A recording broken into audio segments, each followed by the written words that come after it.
2019 is winding down, so it's time not just to look back at this past year, but the last decade of wrestling. There were so many amazing things that happened, and we're going to talk all about that. Plus, you're not going to want to miss the recent events going on in college wrestling too. So let's stop stalling and start talking wrestling.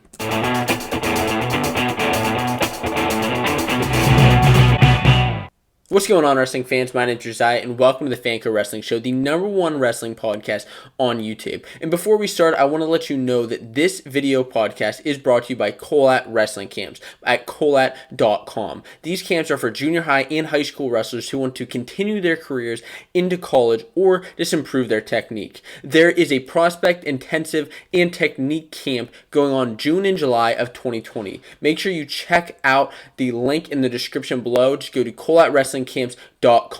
Let you know that camps are capped, so make sure that you get on registration as soon as you can. Now, without further ado, I want to talk about things going on in the world of wrestling. Now, it's a big week.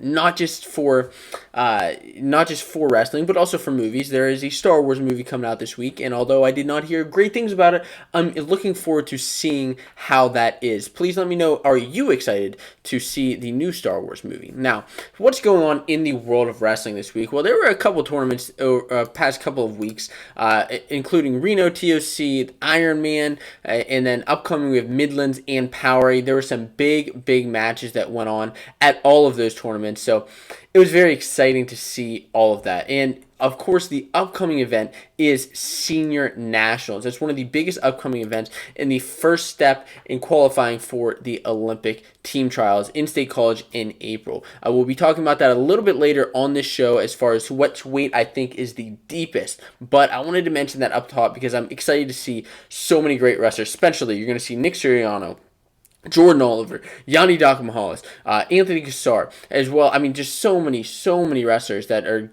trying to get into the Olympic team trials. But anyways, let's get into the first topic of the day.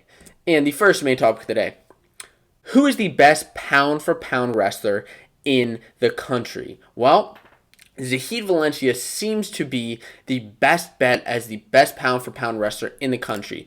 First, before I get into that, who do you think is the best pound-for-pound wrestler in the country? I will be discussing Zahid, whether Zahid is the best, or what's going on with that. Now, this question is a Fanco fan question that comes in from Adam Rice, and he wrote via email just asking about if Zahid Valencia is the best pound-for-pound wrestler, which Flow Wrestling has him ranked right now as the #1 pound-for-pound wrestler in the country. So, what are his stats? Well, right now, at this point in December, in the season, Zahid is 13-0. It's no surprise he's undefeated right now in the season with an 85% bonus point percentage, meaning that he has pinned, tacked, or majored 85% of his opponents. And those stats are brought to you by WrestleStat. Now, he's already won one of the biggest tournaments of the year so far in Cliff Keen, Las Vegas. He's defeated some of the best wrestlers in the country. He beat Lou Dupree, who at one point in the season was the #2 ranked wrestler, until Trent Hidley beat him, who Valencia beat at Cliff Keen, and that was a exciting match if you're a Zahid Valencia fan. And of course, that just propelled Zahid to the top because I don't think he majored him, but he about did if he didn't. But that was so crazy to #1 versus #2, just a little bit of the difference there. He has beat Sam Colbray and Taylor Vance, who are also both top 25 ranked opponents. Now, this is also coming a season after he already went up from 174 pounds and won the last 2 national titles, which is pretty crazy, pretty impressive, beating Mark Hall, who is, obviously been in the finals 3 years in a row, and there's just that rivalry there. So moving up. So is he the best? Well, I think so. I think Zahid should be the #1 ranked wrestler in the entire country. Now, there are a couple other guys who I think are contenders and who you may say they deserve to be #1. First up on this list is Spencer Lee. Spencer Lee right now, he hasn't wrestled a lot this season. He is undefeated. He's 3-0, but he is training for the Olympics as well, so I think that plays some role as two reasons why he hasn't wrestled that much. He has 2 tech falls and a major decision, so he is 100% bonus point percentage right now, which is technically the highest out of this list, but he has only wrestled 3 matches, so that goes hand in hand. Now, I think that Spencer has a probably the second best shot at being the best pound for pound wrestler in the country. And I think this has to take your previous resume into consideration. He has those 2 national titles in his belt. He has beat top ranked wrestlers in the country time and time again. But he does have a couple more losses on his resume than Zahid over the past couple of seasons. But both of those wrestlers have come back and overcome and end up winning matches, avenging their losses from previous seasons. Next up, Anthony Cassar. Anthony Cassar is a guy who I think deserves to be towards the top. He is also 3-0 with 2 decisions and a pin. He is a pinner. He's a go-getter. He scores points as a heavyweight wrestler for Penn State. He's already beat Jordan Wood and Tanner Hall this year. I believe he would have beat Tanner Hall a little bit more if the team race wasn't on the line as far as the duel with Arizona State, but that's just my opinion. Big consideration. You also have a couple more Penn State wrestlers in Vincenzo Joseph and Mark Hall. Both of those guys have a strong bonus point percentage. Vincenzo usually doesn't go up, doesn't score that much bonus, but he is still a top consideration. His best win of the year coming over Shields, while Mark Hall is coming over Jordan Cutler and Anthony Valencia, actually, in the duel. Not Zahid, of course, his big rival. A couple more guys. One, Colin Moore. Colin Moore, although he has struggled in the past couple seasons at the post tournaments, he, I think, still deserves to be at least in the running for the best pound for pound wrestler. He's 14-0 right now with an 86% bonus point percentage, so that's actually above Zahid. He's already beat ranked wrestlers in Norfleet, in Thomas Lane, in Christian Brunner of Purdue. He actually majored him, which was a big match for him. And then the last guy who I think deserves to be a contender, absolutely, and who has really made his way onto the scene. He's always been a great wrestler, but that's Luke Pletcher. Luke Pletcher is 14-0 right now with a 57% bonus point percentage. He has 6 ranked wins on the year, including over Chad Redd, Mitch McKee, and Dom Demas. Dom Demas, who was the number 1 ranked wrestler in the country, Luke Pletcher beat him, and he also ended up beating McKee for the title at Cliff Key in Las Vegas. Luke Pletcher, definitely one of the best wrestlers in the country. Honestly, I would consider Pletcher in top 3 right now just because of his resume this season, but I think that Zahid is the best pound-for-pound wrestler in the entire country. Please let me know what you think in the comments below. And before I log out, I just want to let you know that this video, again, is brought to you by Colat Wrestling Camp, so make sure you check out the link in the description below. Now, moving on to the next topic. The next topic. What is the deepest weight at Senior Nationals this weekend? Senior Nationals is taking place this weekend in Fort Worth, Texas, and it's going to be a doozy.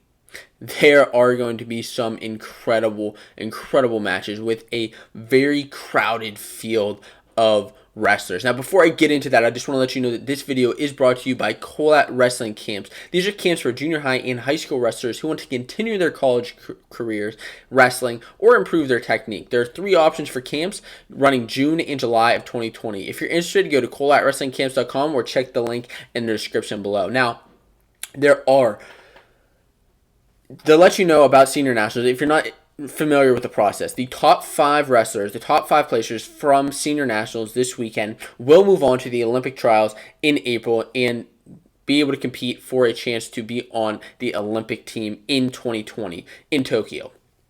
There are all 3 styles of wrestling this weekend: women's freestyle, men's freestyle, and Greco-Roman. The big one I want to talk about in this video is the men's freestyle, because I think there's just so much competition going on. You look at every single weight from 57 kilos all the way up to 125.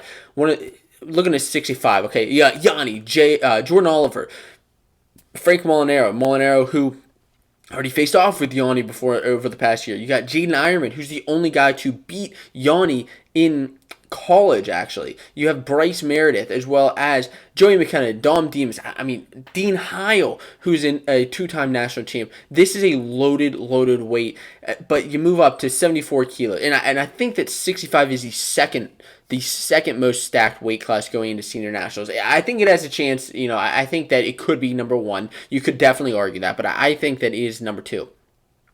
74 kilos, you got Mykhi Lewis, Chance Marsteller. Moving on up, you just have so many wrestlers. I think Ringer and Zahid Valencia could be going at it against each other at 86 kilos, but don't forget about Aaron Brooks, who is now wrestling at Penn State. He's pulled his red shirt. He's wrestling, going into the mix this weekend, which is part of the reason you don't see Penn State going to a lot of tournaments this year, is because they're training their guys for the Olympics. They want to get the guys onto that squad. And then just moving on up every single weight, you have guys from Kyvan Gadsden, Colin Moore, up to Kirk Fleet, Kassar, Tony Nelson at the heavyweight, which is going to be very exciting. But the most stacked weight, it's got to be 57 kilograms. It's got to be 57 kilograms. Please let me know if you disagree in the description, in the comments below, because I think this is just a stacked weight. Let me pull up who's going to be at 57 kilograms at senior nationals. So these are the guys who are going to be at senior nationals. Big weight. You have multiple national champions at the same weight class, including especially NATO. You have Nashawn Garrett, Darian Cruz, Vito. Vito's not a national champ, but he's an All-American. So many of these guys are national champs or All-Americans.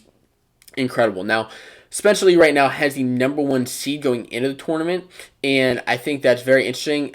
You also have Nick Suriano, who I believe is registered, but he may be a walk-in, but that's why he's not seeded right now. But Nick Suriano is another guy who is definitely in that mix and going to give Spencer Lee a run for his money. Of course, last year's national champ, the 25 versus 33, could be interesting to see what happens here. Of course, it is in freestyle, it's not in folk style, but it'll be interesting to see where they match up. People, I think, forget that Spencer Lee is such a good freestyle wrestler.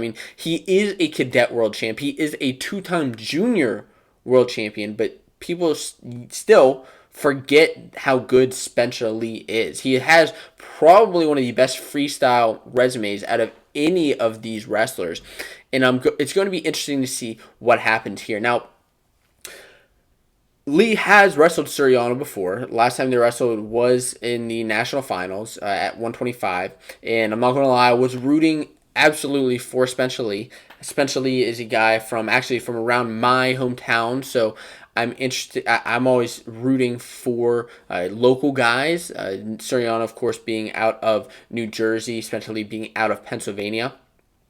And then you also have NATO in that mix, who all three of these guys have they've wrestled each other in college, but we haven't seen what a couple of these guys have done since college, and this is one of the first real tests to see all of this. And then looking back at, like Sean Russell or Frank Pirelli, I think those, and even to Corey Clark, all of those guys who I haven't been following as much from since they've graduated college, but throw them in the mix, who guys have been training, and that's going to be really, really exciting to see this weekend. And that is going to be live on Flow, I believe, so make sure that you check that out, because it's going to be a heck of a tournament.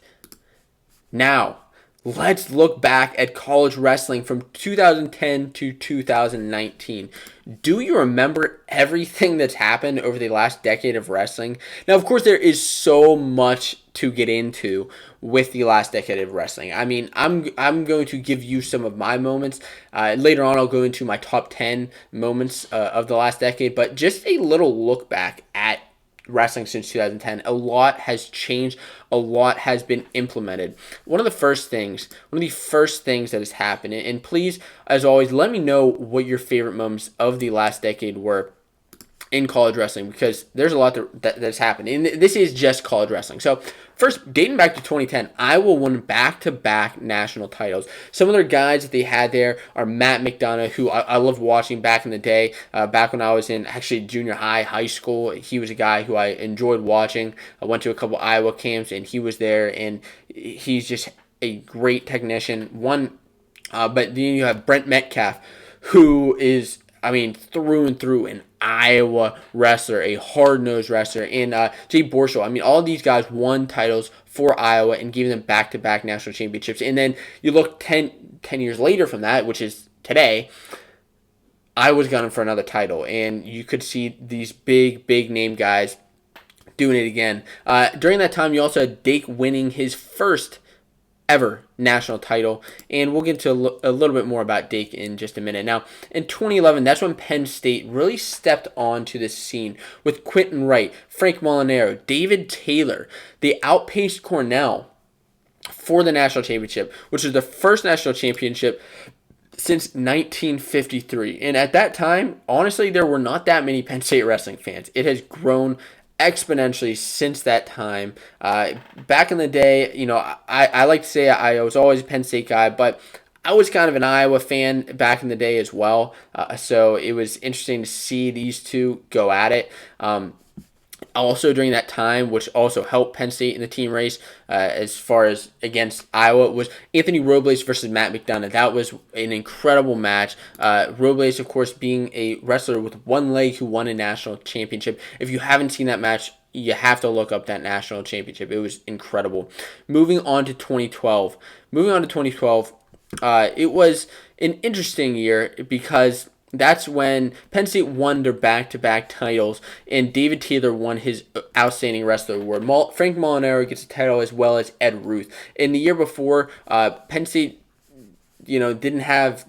I believe they had one national champion in Quentin Wright, but really, this is when all the Penn State champions start coming out of the woodwork. You also see Matt McDonough winning another title against Nico Megaludis of Penn State, and that was an exciting finals match. And then Cornell at this time had a strong team with Dake, with Bozak, with Frank Pirelli, who you will see at the Senior Nationals, and that's very great year in 2012. In 2013.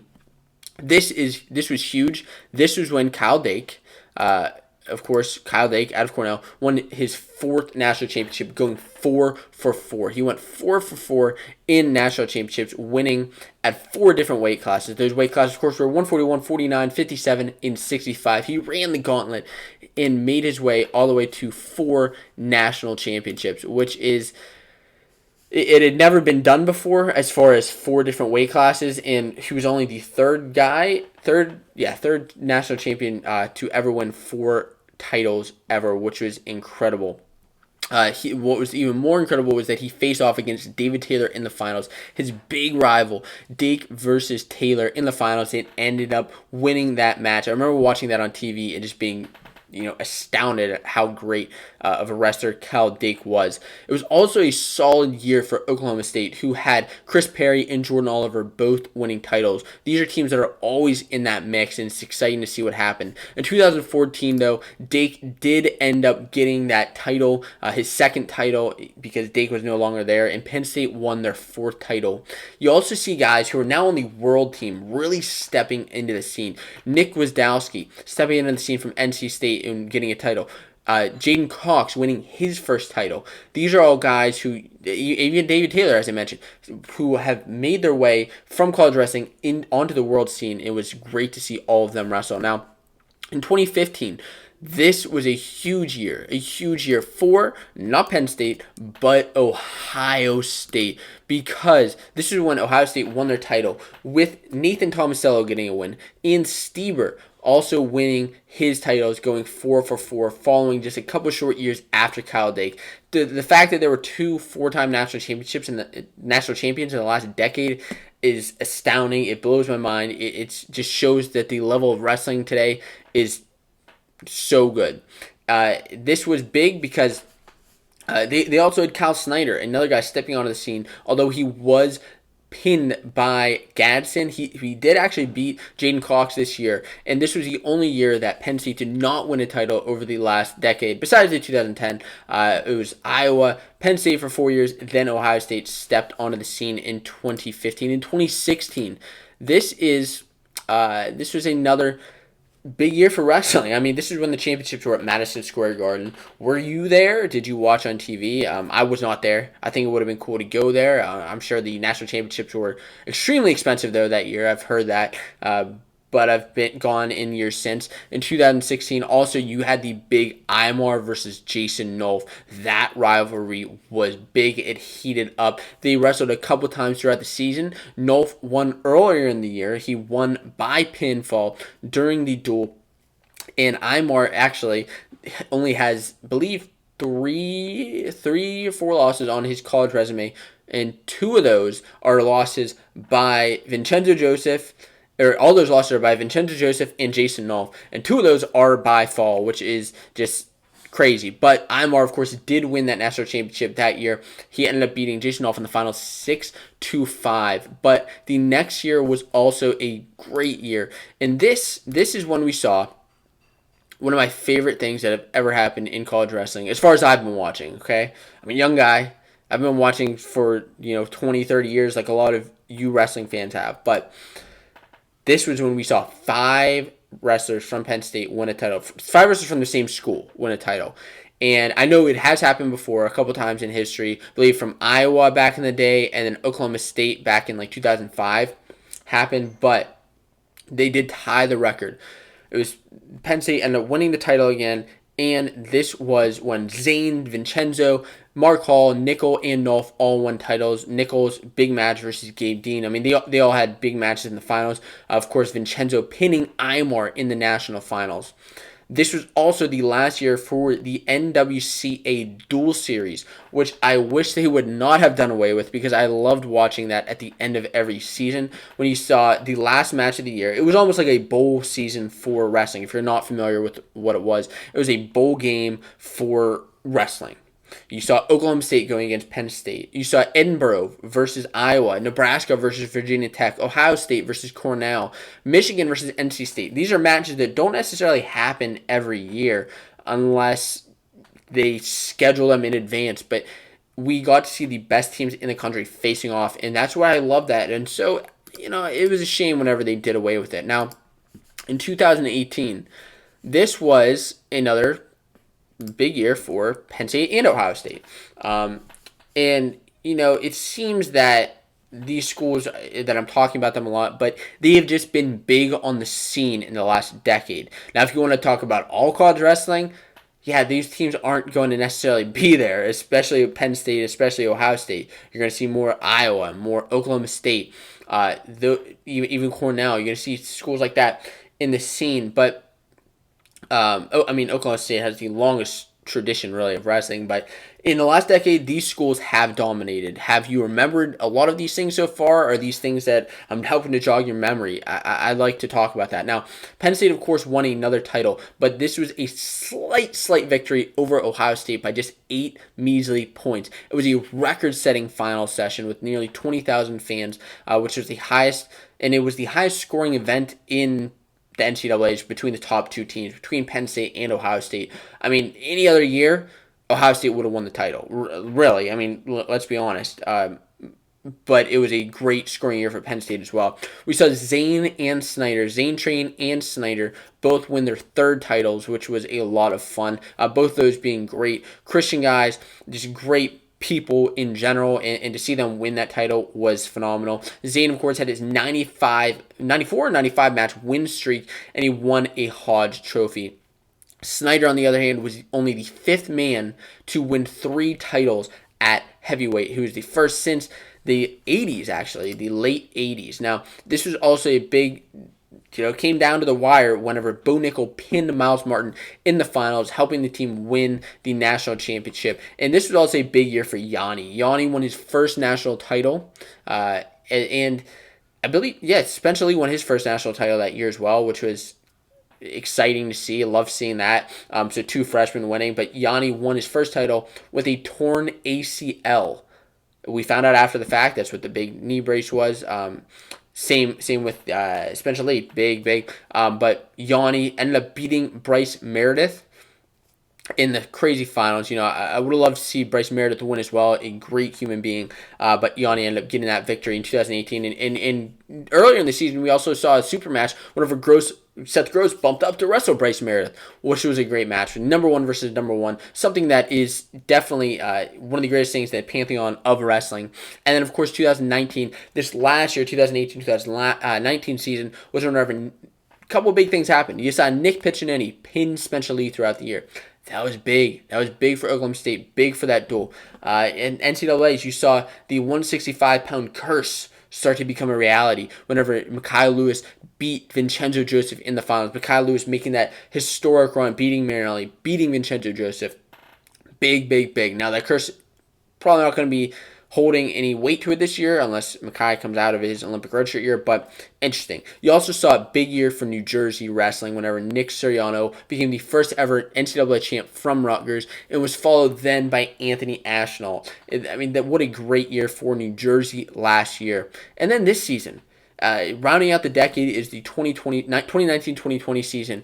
And there have already been so many big upsets so far in the season. This is one of these seasons where I don't remember there being this many big upsets in the world of wrestling since I really don't know when, because this is just something so incredible to see. And who knows what's going to happen? We're heading into the 2020 Olympics next year, so it's going to be interesting to see exactly what has happened since that time. Now, moving on to the next topic. What are the best wrestling moments of the decade? In this two-part topic, I'm going to be talking about the 10 best wrestling moments of the decade. And starting out now with part one of this, I'm going to be talking about some honorable mentions as well as 10 through 6. So, first is an honorable mention. And these are, I asked you what your favorite moments were. And then I kind of took into consideration weighting them based on certain things. But first is an honorable mention is one of the only high school things that have happened. And I go from high school to college to international. So these are all mixed in, and it'll be fun to talk about. But one of the first things that's happened is back in 2017 when Austin DeSanto beat Spencer Lee in the PIAA finals. Spencer Lee, of course, had that torn ACL. It was a very controversial takedown in the last, if you want to say 0 seconds. When 0 seconds expired, when time expired, did Austin DeSanto actually have the takedown? Big controversy. This was before Austin DeSanto was a heel, he was a hero. He was a hero beating Spencer Lee, which I don't know why, because Spencer Lee was never like a loudmouth. He was never a cocky kid. He was always somebody who just went out there, got the job done, and I don't know why everybody was so excited. They like to see the Giant go down. That's why it was so big, and that's why the Hershey's Giant Stadium erupted whenever Austin DeSanto got his victory. Now they're teammates, so that's interesting. Now, moving on, let's talk about number 10. Number 10, Penn State wins their first national championship in 58 years. This happened in 2011, whenever Quentin Wright was the only national champion out of Penn State that year. Since that time, you see Penn State getting multiple national champions in a year, even back from 2018, whenever they had 5 national champions. But Penn State won their first national championship with 1 national champ. You had guys on the team like Frank Molinaro becoming a 3-time All-American, and he actually lost to Cal Dake in the finals. You also had David Taylor, who ended up losing to Bubba Jenkins. This was a big year for Penn State. And before I continue on, I just want to let you know that I want to hear what you have to say are the 10 best ranked moments. Please rank your 10 best moments in the comments below. I want to hear and read all about that. At the number 9 moment is whenever Yanni won his first national championship with a torn ACL, beating Bryce Meredith. This was huge, okay? This was a big moment in wrestling because we saw the freshman win his first national championship. And, how phenomenal of a wrestler is Yanni? He had a loss earlier in the year to Jaden Ironman. But he beat him at NCAAs. I love to see those losses that he avenged. He overcame that adversity. And he also, at the national tournament, beat national champ two-time national champion, and Dean Heil. What a great year for Yanni Diakomahalis, and this really pushed Cornell onto the scene. I remember hearing Yanni's name before that season started, like, this is a guy you need to watch. This is a guy you need to watch. Yeah, that was a guy you needed to watch because he came onto the scene that year. It was also whenever he faced Bryce Meredith. It was his senior season. It was a little bit upsetting to see Meredith fall after all he's worked for, all he's been going towards after these years. But that's what happened that year, and it was a big year for Yanni and for that year. At number 8, moving on to number 8, this was another national championship whenever Vincenzo Joseph beat Iowa. This happened in 2017. In 2017, a couple of early losses Vincenzo had on the year. Not necessarily, I wouldn't necessarily call it a standout year by any means. I mean, I remember when I was there for his first match at Penn State, and I was like, seeing him go from high school to college, it was a little bit of a tough transition for Vincenzo, but he overcame throughout the season, obviously. He already had a loss to Imar at Big Tens and at the duel, but he ended up beating him in the match. He was beating him before he pinned him. I believe it was like 6-5 or something like that when Vincenzo dug those underhooks like he always dug and just tossed him right onto his back. I mean, I was out of my chair. I thought it was the wildest national finals match. Of course, this is so big because Imar was already...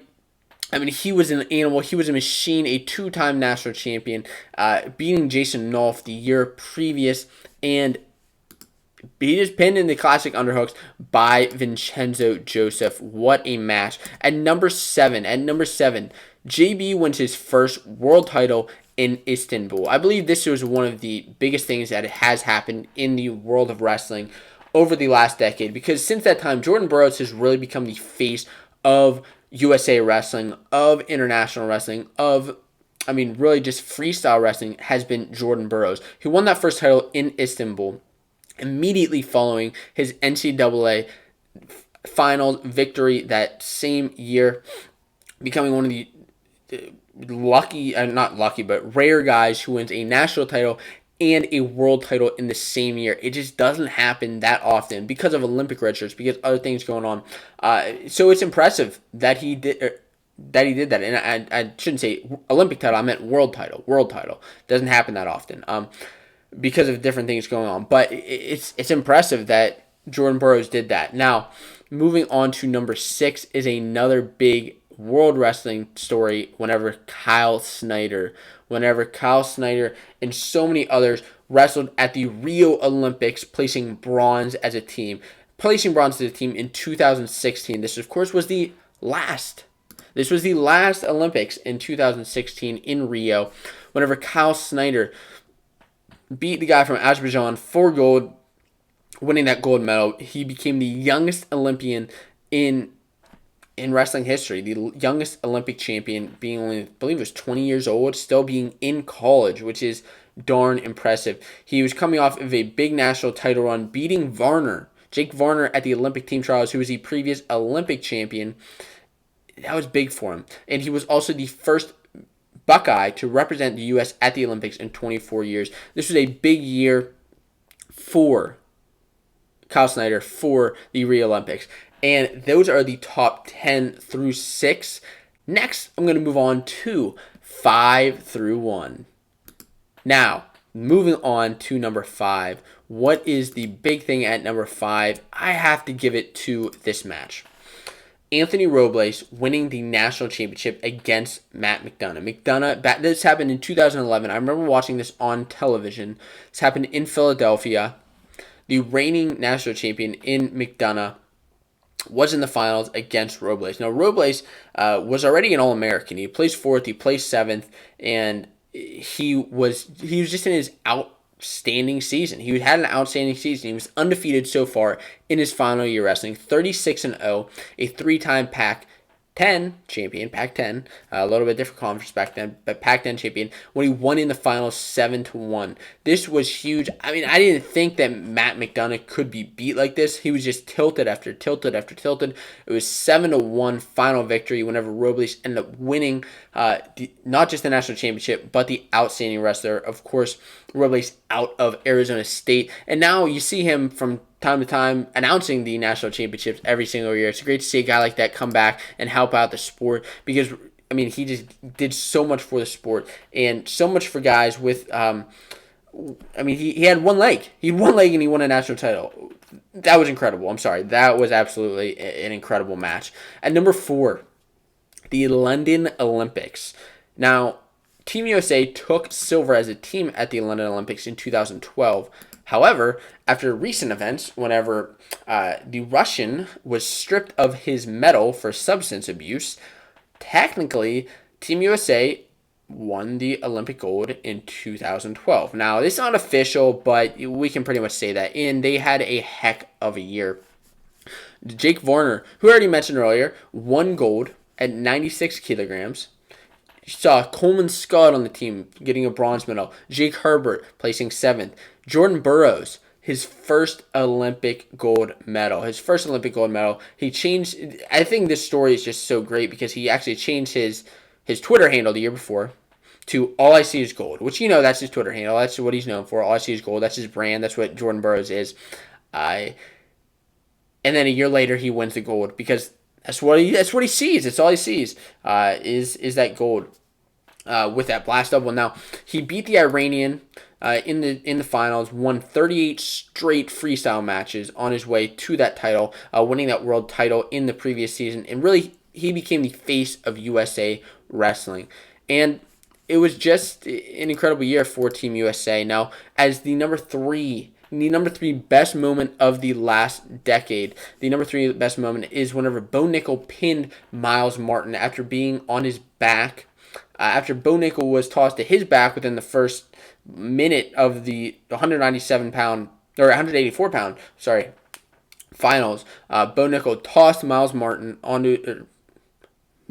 tossed Bo Nickel, and Bo Nickel rolled through to win the national championship in 2018. Not only was the national championship individual title on the line, but the team title was on the line, which made it even bigger. It was Penn State versus Ohio State clashing in the finals whenever Bo Nickel came off the mat and he said, that's what Penn State does. That's what we do. We win national titles. And that was one of my favorite moments ever in wrestling. And I'm sure Bo Nickel feels the same exact way. At number 2, though, talking about guys from Ohio State, was whenever Team USA won the World Championships in Paris. This happened in 2017, whenever Team USA, got 2 gold, 2 silver, and 2 bronze medals, scoring the most points in recent memory as a team. What a tough competition against Russia, who were within 1 point of each other. Whenever Russia had, I believe USA had 54 points and Russia had 53, so it's a 1-point tournament. And the ultimate match, of course, coming down to Kyle Snyder. I'll get to that in just a second. But Jordan Burroughs winning another world championship, that was huge. That was huge for him. He also had guys on the team like Thomas Gilman, who plays silver, James Green, another silver, Jane Cox and Gwiz, both getting bronze, and then other guys on the team, and Logan Stieber and Rutherford. You could see a few of those guys come back for these upcoming Olympic years, which would be big for the team. Now, the big match, of course, was Snyder versus Sajalayev. And this was the machine. This was the machine, the Russian that couldn't be beat. And Kyle Snyder did it. Snyder defeated Sajalayev to secure the team title. Sajalayev, of course, was the Olympic champion and a 2-time world champion. But Snyder had a couple of those same accomplishments under his belt. But he still ended up pulling off the victory in the final bout to win the match. So what is the best wrestling moment of the last decade? Well, I don't think it's a cop-out, but I think that it's just having 2 4-time national champions in 1 decade. So it's not necessarily a moment, but more a compilation of moments whenever you saw Kyle Dake and Logan Stieber both winning 4 national titles over the last decade. This was huge. Dake, of course, winning 4 at 4 separate weight classes, ending his title run in 2013, and Stieber winning 4 ending his run in 2015 and helping his team ultimately win the national championships in 2015 at Ohio State.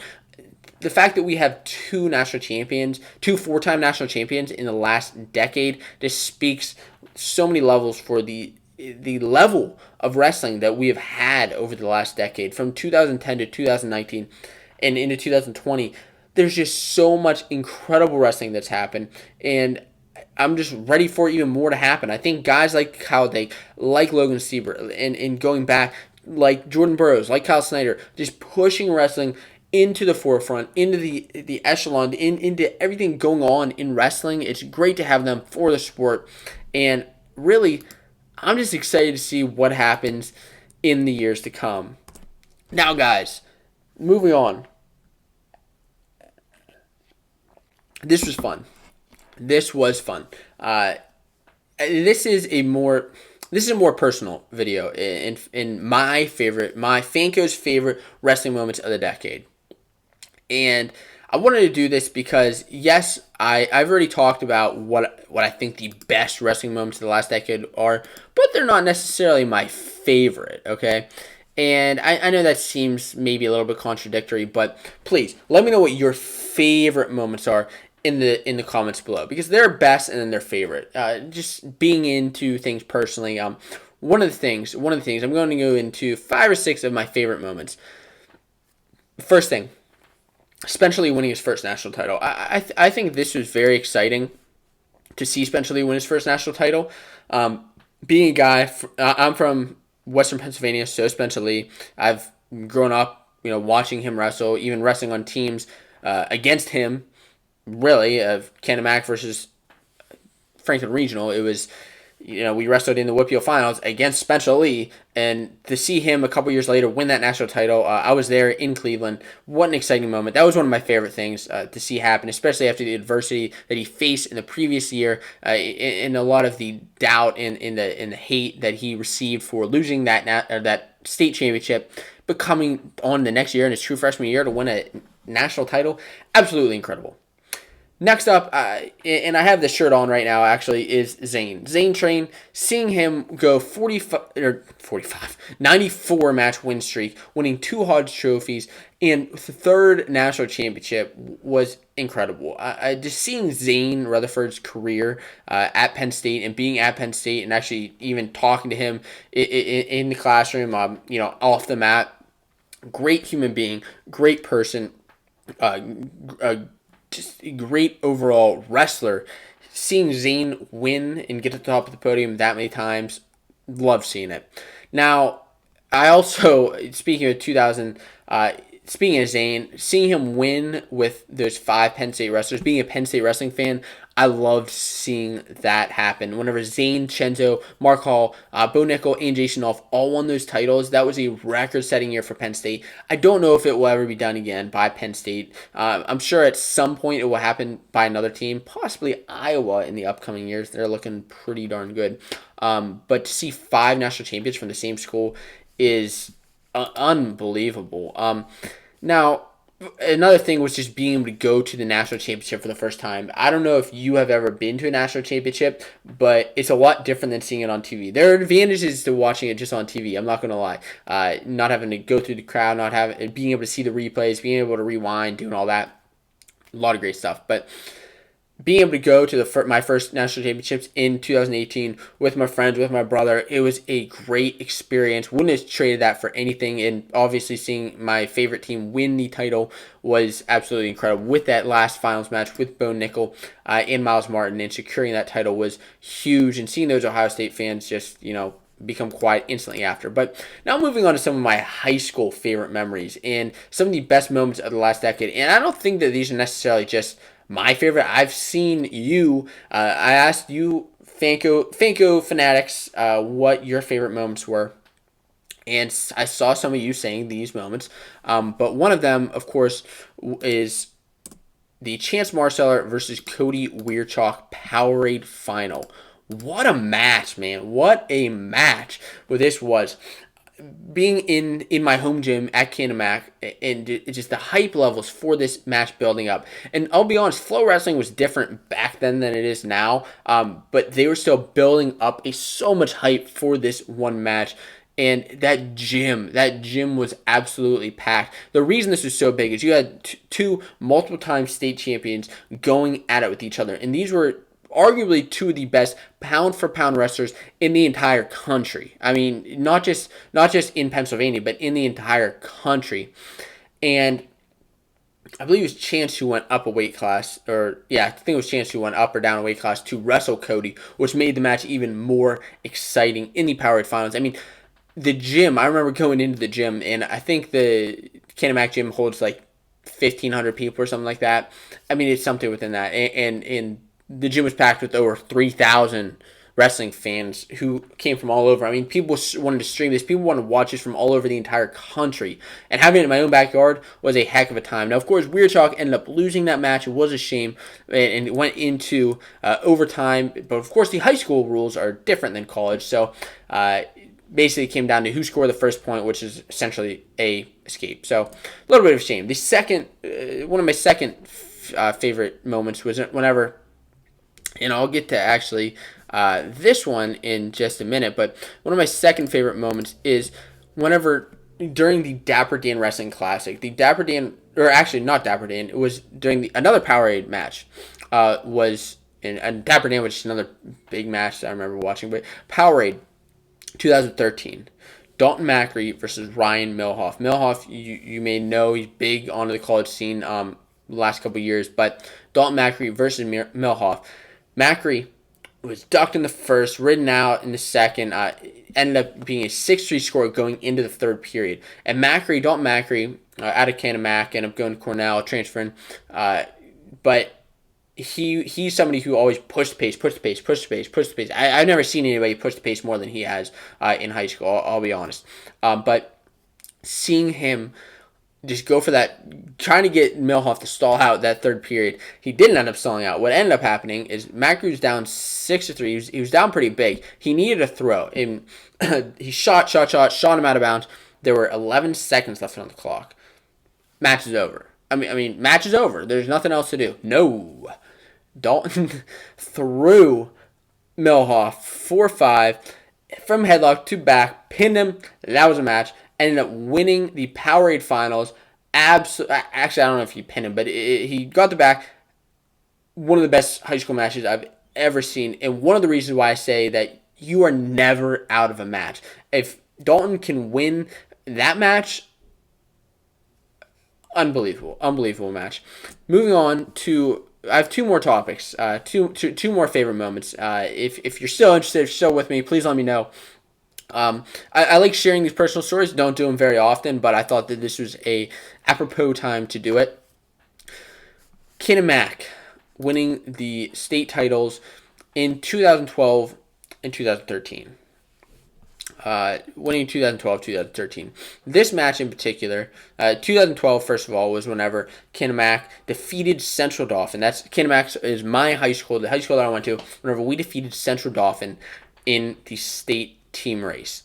And if you know Central Dauphin from back in the day, I mean, they're still around, obviously, but back in the day, they were on a massive win streak. There's a movie made about them, a documentary, because of their incredible winning record. All the guys that came out of the school, the Peppermints, of course, being some of the biggest guys that came out of Central Dauphin, but Kinemac was a team that ended Central Dauphin's 95-match win streak in the semifinals of the PIAA state tournament. This was the match we trained for. This was the duel that we wanted all year. And guess what? We got it. We beat Central Dauphin, ended up moving on to the state finals, winning that year. Really, the semifinal should have been the final. It was the most exciting match. But that was exciting. And then this match, this picture that I have up here, was in 2013. After Kinemac won 4 WPO titles, which was, great to be a part of, but winning back-to-back state titles. This was during the state finals. It was Kinemac versus Central Dauphin yet again, but this time in the state finals. This was whenever, really the last of our two great squads coming together, clashing out, seeing who is the best. To paint the picture for you, the score was tied 31-31 heading into the final bout, which was at 106 pounds, the final bout of the night. And what ended up happening? Well, it was Brendan Price versus Zach Elvin. You may know Brendan Price from this channel. He's been on a few of my videos before, including the Signs of a Newbie Wrestler. You know Brendan Price from that, but Brandon Price is no newbie wrestler. Neither is Zach Elvin. Now, Price and Elvin have wrestled multiple times in the past. Whenever Elvin beat Brendan pretty handily every single time. Not gonna lie, he beat him pretty good every single time. Well, this time was different. State finals, last match, came down to Brendan. Giving him a pep talk before everybody is. This is your match. You got this. You got this. Goes out there. And he goes out there and dominates him. Ends up beating him. Elvin needs the final takedown in the last 30 seconds. Brendan's going on the mat, trying not to get a stall call, snapping him, spinning, trying to keep him away. Ends up keeping him away, winning that state title for Cannon McMillan in 2013. That was one of my favorite wrestling moments to ever happen. Of course, being a part of that team, you'll see me right in the center there, right next to that trophy. A lot of fun there. Brennan believes in this picture too, somewhere. If not, maybe he's cut off. But I mean, what a great moment! What a great moment in my high school career, and it was just a lot of fun to be a part of that. And I really enjoyed that as one of my favorite wrestling moments. And please let me know what your favorite wrestling moments are. I'd love to hear them. Now, guys, make sure that if you aren't already, that you're subscribed for more wrestling talk. And this is just it's great to be able to talk to so many of you about your favorite wrestling moments going into the new year. And guess what? Fanco Wrestling is this close to reaching 10,000 subscribers. If you haven't yet, I'd really appreciate it if you shared a video with a friend. Maybe you share it on Facebook or Twitter or Instagram or wherever you are on social media. Let's get Fanco Wrestling to 10,000 subscribers. We're so close. Let's hit 10K before we move on to the new year. And as always, thank you for supporting this channel. Could not have done it without you. Thanks, guys.